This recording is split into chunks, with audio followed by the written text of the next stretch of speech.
So samahan niyo ako bumili ng ulam. Dahil walang nagluto, bibili na lang tayo ng lutong ulam sa isang masarap na bilihan ng ulam dito sa bae. Gusto natin yung gate.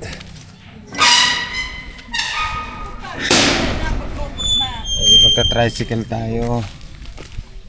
Ito isang tricycle.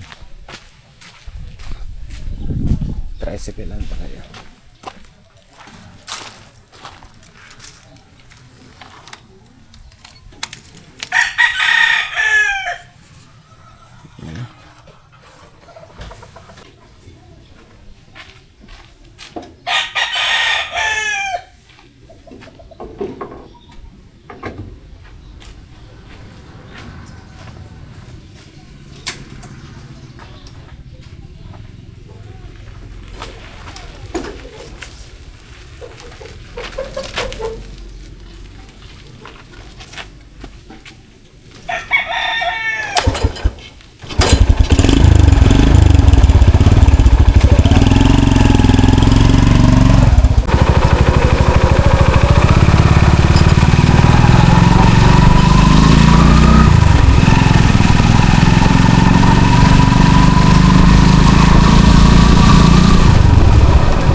Palipas muna tayo ng oras kasi may lilibing na patay.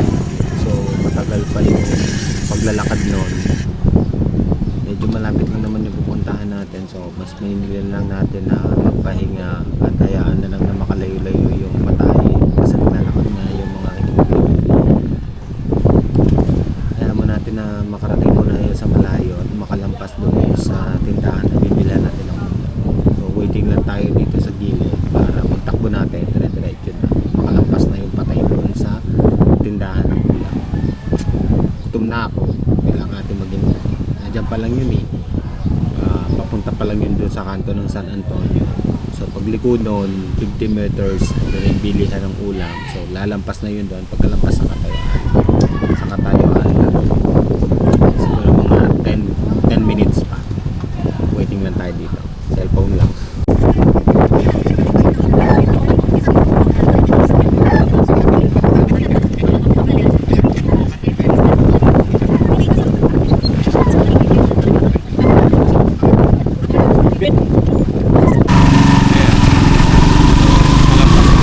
Nakalampas na yung patay.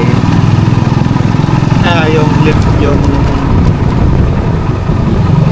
lakad na papunta ng level. Ano ba talaga yung tawag ko? Basta nakalampas na yung nakikipaglibing. Ito na, liliko na tayo sa sana po kasi yung bilihan ng ulam.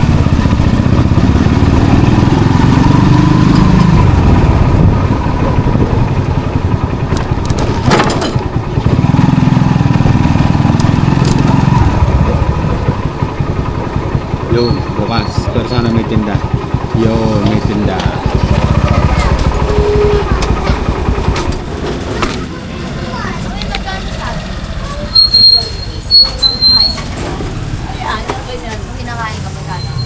Magkano yung gano'n? Isang kaya? Tordan? Ako kayo kasi kinakain Kinikili na 60, 70. Ano yung isang piraso? Ay, hindi na bibili sa kalaso. Pero dati ito ko. Ayan yung mga ganyan. Grocer. Ah, sa amin sa pusa. Ganyan. Lang ka ate. Oh, ayan, step. Oo. Mama, bigla mo wala na naman dun eh. Kaigit na kaigit na nga eh. Ano pa yun ng dalawa? Ayun, Bicol at isang steak. Bicol.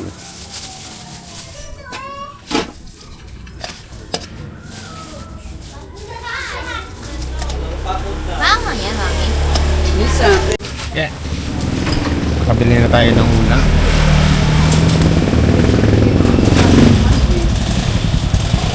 Gutom na ako.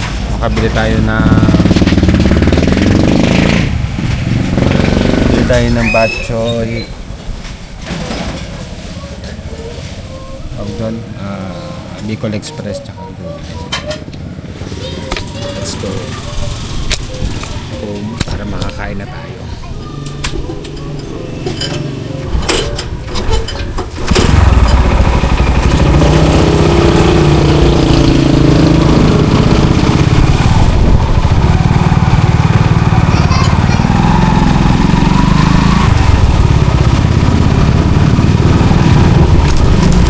Nahiya ako mag-vlog kanina. Hindi ko na masyado nakunan yung mga paninda. Pero marami silang available doon. Like sinigang na baboy, beef steak, mayroon din chop suey. Marami choices doon. Mura din ang ulam. Tapos marami yung service. So kung sa nabili ko, makakain na yung 4 o 5 tao. Pagdating natin sa bahay, kahit agad ako kasi tulog na talaga ako.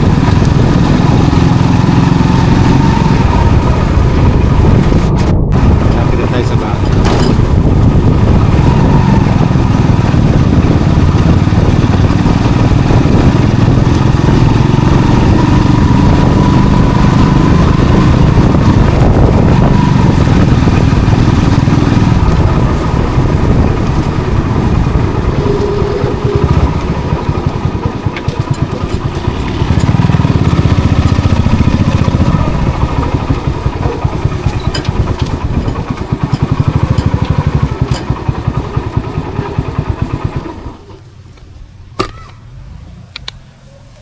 Dito na tayo sa bahay. Dahil ng ulam, kakain na tayo. Gutom na ako. Gutom na ako.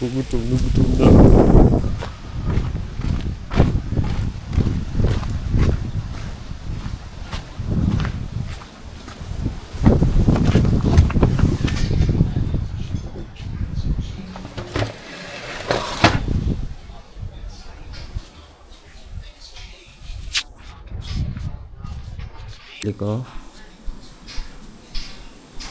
sa halagang 175 na lang tayong Bicol Express tsaka yan that's it.